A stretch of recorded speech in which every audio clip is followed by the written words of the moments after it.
a general by the name of Hideki Tojo, and because he was the most famous general in Japan, kind of the Dwight Eisenhower of Japan, many people looked at him as being the dictator of Japan. He really was not. The military controlled, but since he was the highest ranking general, oftentimes he's referred to as the dictator of Japan, General Hideki Tojo. It was the military that controlled Japan during World War II. Okay, now let's talk about the start of World War II, our next subtopic, and the fall of France. Okay, the start of World War II and the fall of France.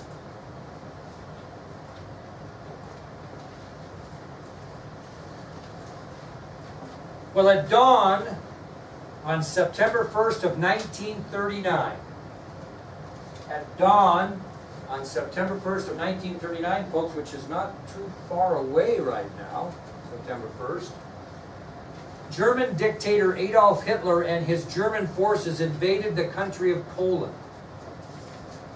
At dawn on September 1st, 1939, German dictator Adolf Hitler and his forces invaded Poland.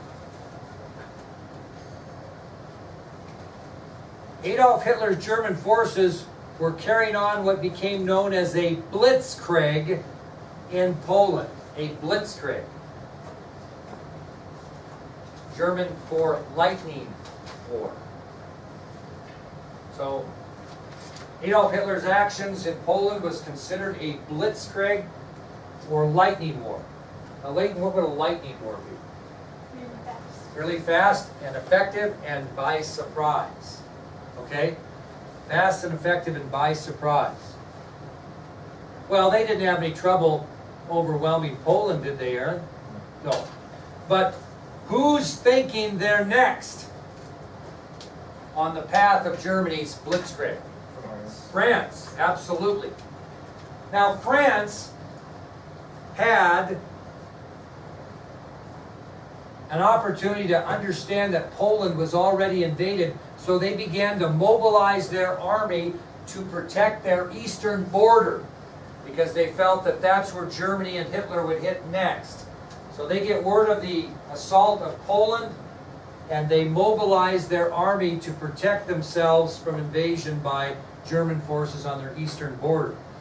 They're also not very happy about Hitler's aggressive actions, so both France and Great Britain do what on Germany? Declare war. And in turn, Germany declares war on those two countries. So after Hitler's aggressive attack or blitzkrieg, lightning war in Poland, France does two things. First of all, they declare war on Germany, and then they mobilize their army to protect their eastern border against a possible attack. Great Britain, who's allies with France, then follows suit and declares war on Germany as well, and then Germany declares war on both of those two countries. Now, what was on the eastern border between Germany and France that protected France from attack? A series of, what? Not trenches, forts. They had a series of forts, military forts, on the eastern border to guard their border between France and Germany. This borderline, where these forts were known as the Maginot Line, which is on your ID sheet. So France has forts built along the Maginot Line, which is a chain of forts on the eastern border between France and Germany to protect them from attack. So here are French reinforcements, armies mobilized. They're all in those forts along the Maginot Line, just waiting for Hitler and Great Britain to get there.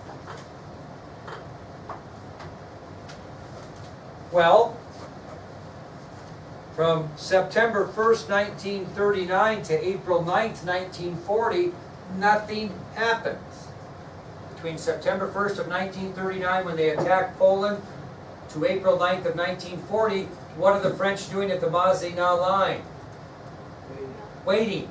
And they start thinking this is funny. Hitler is afraid to attack us. You know what his blitzkrieg is? Nothing more than a... What? Sitzkrieg. Just waiting, sitting, we're just waiting here, sitting around for this mighty Adolf Hitler. He's afraid to attack us. So they began to jokingly refer to his blitzkrieg in Poland to a Sitzkrieg in France. They're just sitting around waiting for him. He's afraid to come. Well, unfortunately for the French, that all ended on April 9th, 1940. Because after waiting for them for a period of time, months, Hitler, on that date of April 9th, 1940, slaps the French in the face with their joking and demonstrates the true meaning of blitzkrieg. They attack those fortifications on the Maginot Line, and within just a few weeks, they have control of northern France and 5 other countries that were in the vicinity. So everything's a big joke to the French until April 9th of 1940, when Hitler unleashes a blitzkrieg against their Maginot Line, and in just a few weeks, they have control of northern France and 5 countries, including Denmark, Norway, the Netherlands, Belgium, and Luxembourg. So within weeks, the powerful German army had secured northern France along with Denmark, Norway, the Netherlands, Belgium, and Luxembourg. And France has no choice but to allow a German-controlled government in France. And France even appoints a general field marshal to be the leader of the German-controlled government, which was located at Vichy, France. And the man they sent to become leader of the German-controlled French government was Philippe Pétain. So knowing they're licked, knowing they have no recourse, the French have to fold. The Germans establish a German-controlled French government at Vichy, France. And the French appoint French Marshal Philippe Pétain to become leader of the German-controlled government.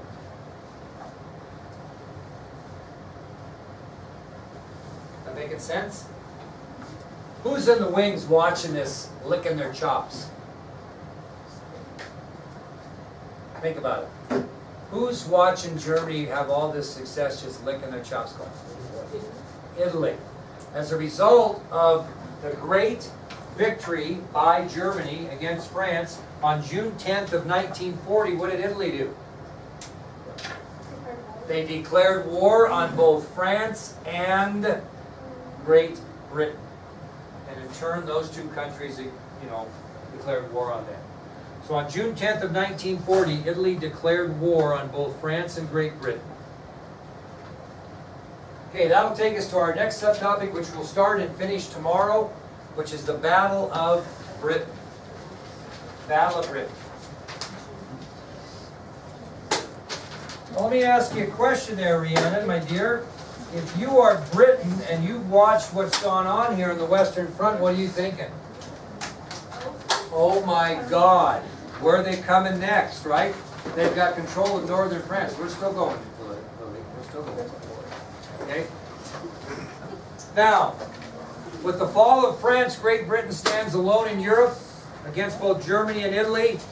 And luckily for Great Britain, something great happens to them on May 10th of 1940. And that's when a fellow by the name of Winston Churchill is elected Prime Minister of Great Britain. Now remember, Britain is ruled by a monarchy. They have a king and queen. But who runs the parliament or the government? The Prime Minister. He's kind of like the President of the United States in a way in England, because they have a monarchy. And Winston Churchill gets elected Prime Minister of Great Britain, which probably saves the day, because Churchill was unusual individual. He had an incredibly rare gift for leadership, and he now had to be the volleyball coach. Now I have to ask you girls a question, and then we're going to end with this. You ever been in a volleyball match where you're playing a really good team and you're down 2-0 and it goes to 3, right? And you're, come on, be honest, you ever thought, well, this ain't working too good, probably not going to win. Well, that's where Great Britain was as they sat there and go, oh my God, we have no chance.